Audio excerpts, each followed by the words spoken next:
Backstreet Crawler. You'll recognise the lovely tones of Paul Kossoff's guitar there, hopefully. Now then, Vinyl Monkey here. Quite a while since I did a video actually. Week and a half, is it? Something like that. Partly because I've just been too excited. I've been like little kid let loose in a sweet shop, excited, but my sweet shop's this lot behind me. Every time I go up there, there's a sense of a brand new, I've got a brand new LP to play, and I mentioned for anyone who didn't see the last video, I talked about removing vibrations in your turntable particularly, and can it make much difference? And those who watch this channel regularly will know that I am prone to talking bollocks sometimes, whether it's philosophical bollocks or political bollocks, or I am prone to it on occasion, but I'm not usually, I hope you'll agree with me that I'm not usually guilty of talking hyperbolic bollocks. Hyperbole is not, it's not something I go for, but I've got to say, I spent a little bit of money on a couple of products that I'd read online some good things about, thinking I might hopefully get some marginal gain in the sort of sonic qualities, sonic experience, but I've been blown away with it. Absolutely, it's not marginal at all. I meant to sort of say this last time, because there's at least one regular viewer of this channel. You know who he is. I'm pissing him off by just talking about this stuff, because he's pretty much like me with religion. He's a non-believer. He thinks all this is snake oil and it's diminishing returns, and audiophiles who go down these rabbit holes sad cases that have got more money than sense. But I've got to say, significant difference. And for the last 10 days or so since I put these things on me deck, this is the things are actually, I haven't took them off, the Serene record mat and the record stabiliser from a company based in England, in Devon, Stack Audio. I don't know whether there might be one or two other companies who are ploughing sort of similar furrows, but I know they've got patents pending, I think, from what I've read in there on this stuff. But I've got to say, it's not marginal. It's pretty unbelievable, the actual difference, and I outlined it with some albums on my last video. This is the last time I'm going to bang on about it, I promise, Col, honestly. But I did think that what I thought, I've been playing all my favourite sort of albums, really enjoying them afresh, and then I thought, well, what about playing some albums that I'm maybe not that keen on, that I never play, they never come off the shelf from one year to another, maybe one decade to another in some cases.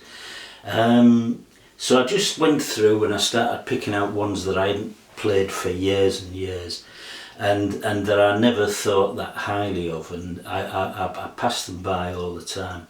And that was the first one, Backstreet Crawler, the band played on from, just check my notes, 1975. And I think when I played this before, if I'm looking for a bit of post-free music, I tend to go for Bad Company's early albums, and Rodgers and Simon Kirk went off to form Bad Company. Kossoff went off in another direction. He had an album called Backstreet Crawler, then he put a band together called Backstreet Crawler with Terry Wilson Slessor on vocals, Mike Montgomery on keyboards, and this is their album from 1975, and it is Bad Company-esque, and I think I sort of parked this in my head some years ago as sort of a second-rate Bad Company. Kossoff was, I mean, he sadly died a year after this, I think. You know, Kossoff was failing, his health was failing. It's poor, average, second-rate stuff. But I've got to say, the songs have really come to life. It's the tone, it's the clarity, it's the separation, it's the sort of things I was banging on about last time. I'm not going to go on and on because I know it does cheese people off, but I've just come to appreciate that. I played it 2 or 3 times since, and there are some really good songs on that, including that one I opened up with. That's the last song on side 1. It's a Long Way Down to the Top, written by the keyboard player Mike Montgomery. Yeah, but the band played on Backstreet Crawler, Paul Kossoff's band, from 1975. The second one I picked out was Paul Brady, from the 80s, 1987. This is Primitive Dance. I bought this when I was over in Ireland, and but even in Ireland, even with musicians the quality of Davy Spillane, even with the involvement of people like Donald Lunny in this, they seemingly didn't escape the sort of 1980s horrible production sort of sound and production style. And I'd sort of, years and years ago really, I'd decided this is, it's just middle of the road stuff with a nasty 80s sort of sound on it.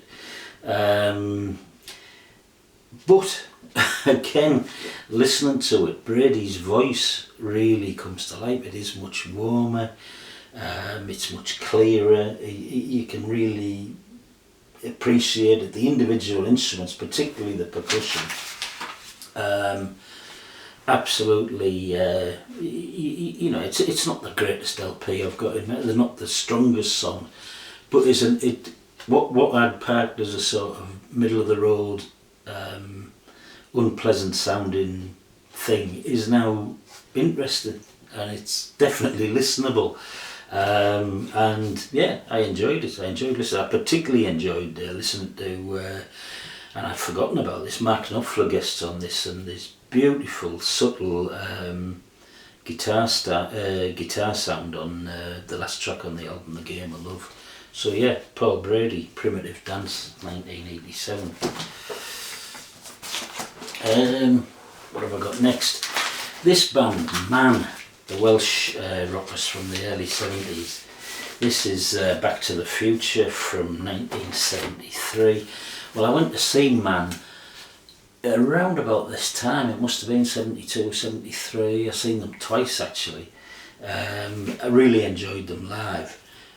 But when I bought their albums, I enjoyed their live album, which I used to have. I haven't got it now, live in the Paget Ballrooms, I think it was, Penarth.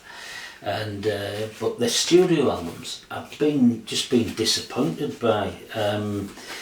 Again, I thought, you know, I just thought they were a bit lifeless, a little bit dull on record. But yeah, playing it now, would you believe? Again, I was wrong. This one's been an actual revelation, probably more so than the others I'm showing today. I've just got a new appreciation, particularly the complexity of the music on here, and the sort of the drive in it, the tempo, the funk, the psychedelia, the prog elements. It's just full of ideas and inventiveness, whereas, you know, I thought it was a bit dull and lifeless before. So yeah, remarkable. Breathing life into albums I never thought I'd play again. So that's Man, Back into the Future from 73.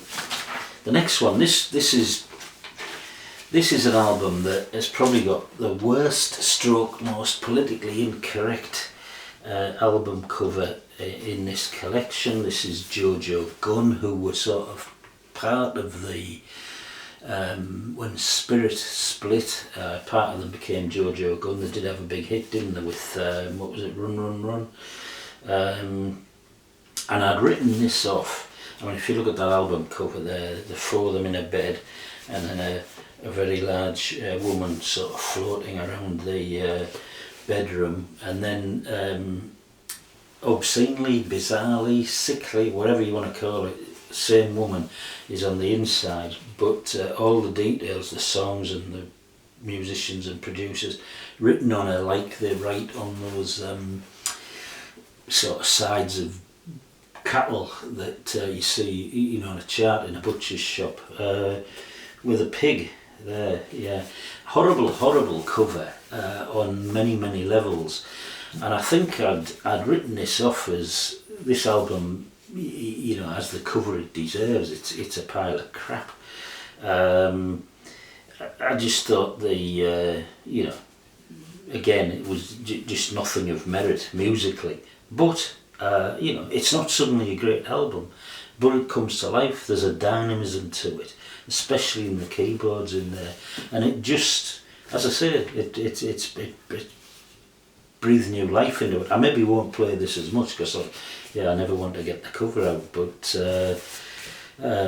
yeah, it ain't a bad album.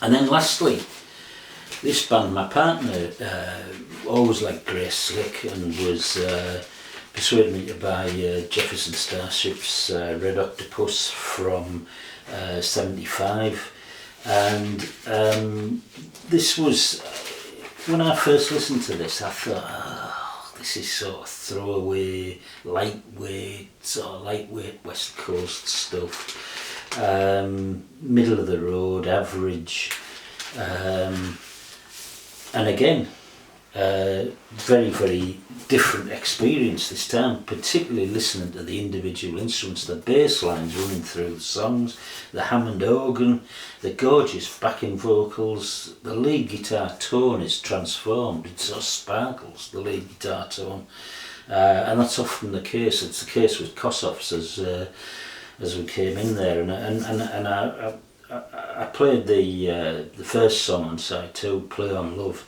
And it's, but I hadn't noticed this track before, but I think it's a great track, great song, great sound, and we'll go out with it. So, you know, although it wasn't too cheap, maybe 270, 80 quid, something like that, for these two components. The difference is unbelievable. It has transformed this record collection. It's like having a new record collection, and in the context of the overall cost of the hi-fi and the overall cost of these records particularly, I mean, there's thousands of records that so what's that, 20,000 quid's worth at least, so if you don't count the valuable ones, it's absolutely nothing. It's a no-brainer to look into this vibration issue on your turntable. So if you haven't already done so, I highly recommend it. I'm going to go and swap the albums, so you can talk amongst yourselves, or I can continue rabbiting on while I'm over here and just play. This is the Jefferson Starship, Red Octopus. I'm going to play the first song from side 2, which is Play on Love. Hopefully, there we go.